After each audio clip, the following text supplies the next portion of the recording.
Bannir Twitter, bannir TikTok, sérieusement, j'ai envie de poser la question. Eh bien, ça va être notre sujet de débat aujourd'hui dans Smart Tech avec Julien Pillot, économiste. Bonjour Julien. Bonjour. Merci beaucoup d'être avec nous en plateau. Vous serez dans ce débat à distance avec Winston Maxwell, qui est le directeur d'études en droit et numérique à l'école d'ingénieurs Télécom Paris. Bonjour à vous également. Patientez encore 10 petites minutes parce qu'on va s'intéresser en tout premier lieu à une nouvelle alliance dans la donnée. Celle-ci veut nous permettre d'accélérer sur les questions d'urgence climatique. Bonjour Sébastien Soriano. Bonjour. Merci d'être avec nous également. La dernière fois que je vous ai quitté, vous étiez sur le départ de l'ARCEP. Donc vous avez intégré l'Institut national de l'information géographique et forestière, l'IGN. Vous êtes le directeur général de l'IGN et vous lancez donc cette initiative, une alliance autour de la donnée, derrière laquelle on va retrouver des acteurs publics et des acteurs privés. Vous nous dites que ça va permettre d'accélérer les politiques publiques en matière environnementale. Alors quelles sont ces données précisément qui sont intéressantes, ces données géographiques qui sont intéressantes pour travailler cette question de l'urgence climatique ? Eh ben, elles sont de multiples ordres, puisque la planification écologique, la transition, ça touche à tout. Ça touche à la manière d'habiter, ça touche à la consommation, la manière de produire, l'agriculture. Donc la transition écologique, ça nous engage dans des directions multiples. Et l'idée, c'est d'apporter des données qui vont piloter. Au fond, c'est comme les entreprises qui structurent leurs data pour se moderniser et avoir une meilleure compréhension de ce qu'elles font, de là où elles vont. C'est le même enjeu, sauf que là où c'est le défi, c'est qu'on est en train de parler du territoire tout entier. Oui. Donc ça veut dire, par exemple, mieux connaître la description du bâtiment pour savoir quelles sont les priorités en termes de rénovation thermique.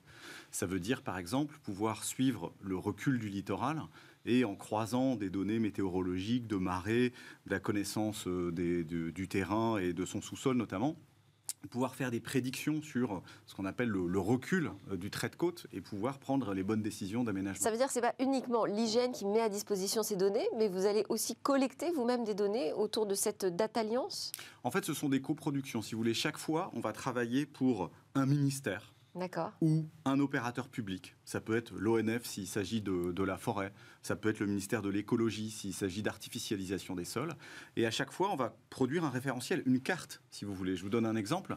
On vient de produire pour la ministre Agnès Pannier-Runacher de la transition énergétique un portail qui recense toutes les énergies renouvelables, donc à la fois l'éolien, le photovoltaïque, mais aussi la géothermie et bien d'autres, et qui va permettre à la fois de recenser ce qui existe, de voir où sont les arrivées de grands câbles électriques, je simplifie, qui permettent de se brancher et qui vont permettre ensuite aux communes de déclarer les zones, vous savez, ces fameuses zones d'accélération dans lesquelles les règles vont être simplifiées pour l'installation. Donc c'est ce type de service, ce type de données qu'on va apporter au cas par cas pour chacune de ces politiques.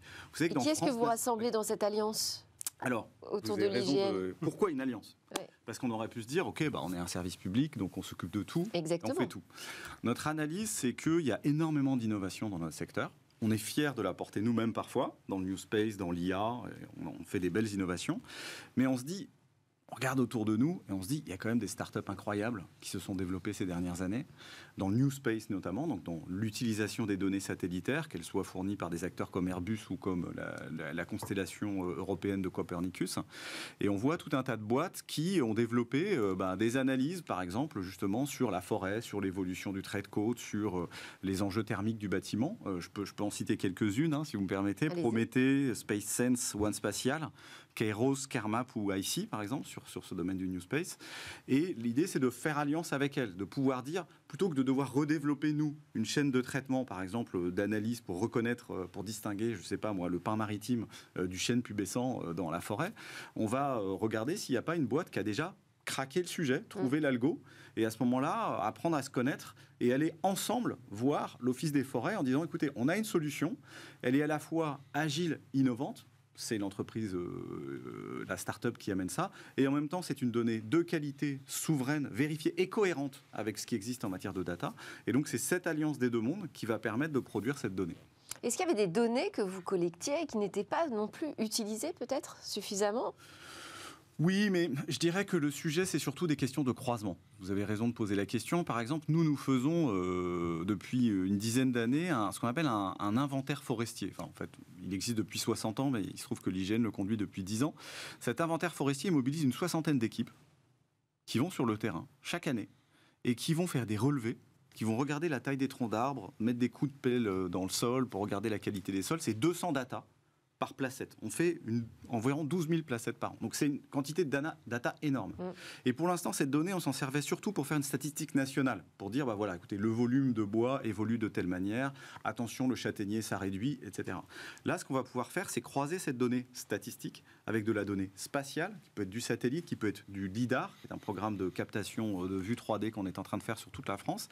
Et avec ce croisement, avoir une information beaucoup plus fine, pas seulement nationale, mais de pouvoir dire à la commune forestière, voilà, le bois de votre commune, il est en train d'évoluer comme ci, comme ça, attention, prenez telle décision.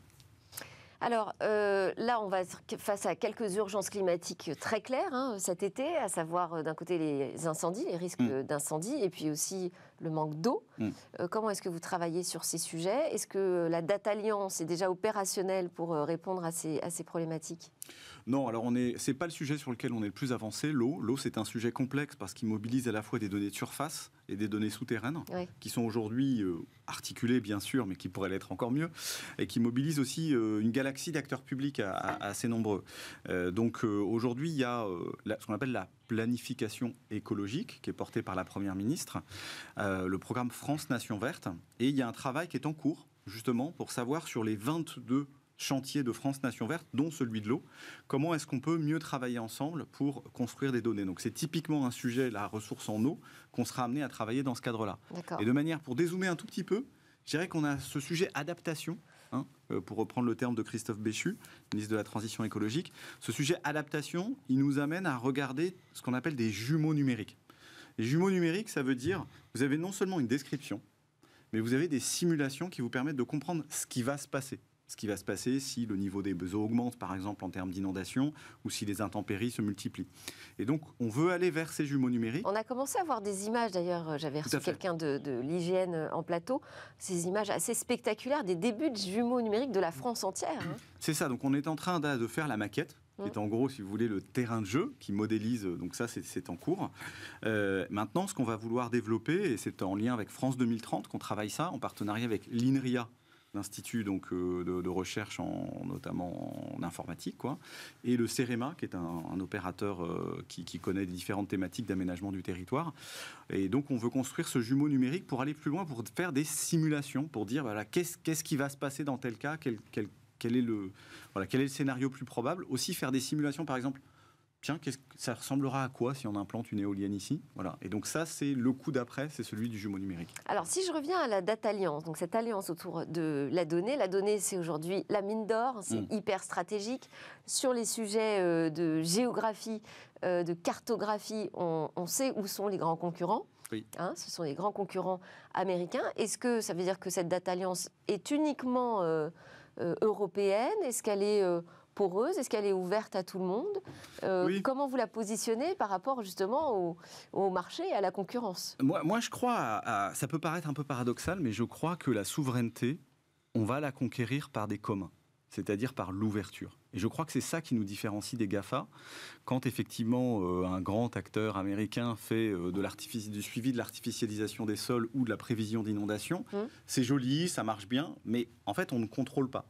On ne contrôle pas parce que il y a une propriété intellectuelle, parce que c'est développé de manière fermée, parce que ça n'associe pas toutes les parties prenantes. Et donc, moi, je pense que c'est justement par l'ouverture, et donc toutes les données de l'IGN sont en open data maintenant depuis 2 ans et demi, c'est par l'ouverture qu'on va justement reconquérir de la souveraineté.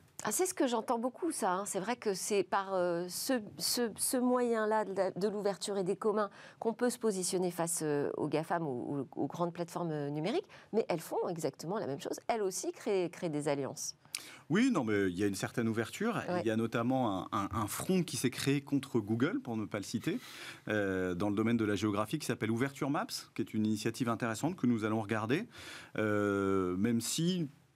À ce stade, on préfère travailler avec des acteurs qui sont déjà clairement engagés dans des démarches d'ouverture, et donc je pense notamment au collectif OpenStreetMap. D'accord. Vous savez qu'en France, donc c'est le Wikipédia de la carte. Oui. En France, il y a 10 000 volontaires qui s'amusent, ou par plaisir ou par conviction, à faire de la cartographie le week-end en soirée et sur leur temps libre. Et donc c'est d'abord avec eux qu'on va faire alliance.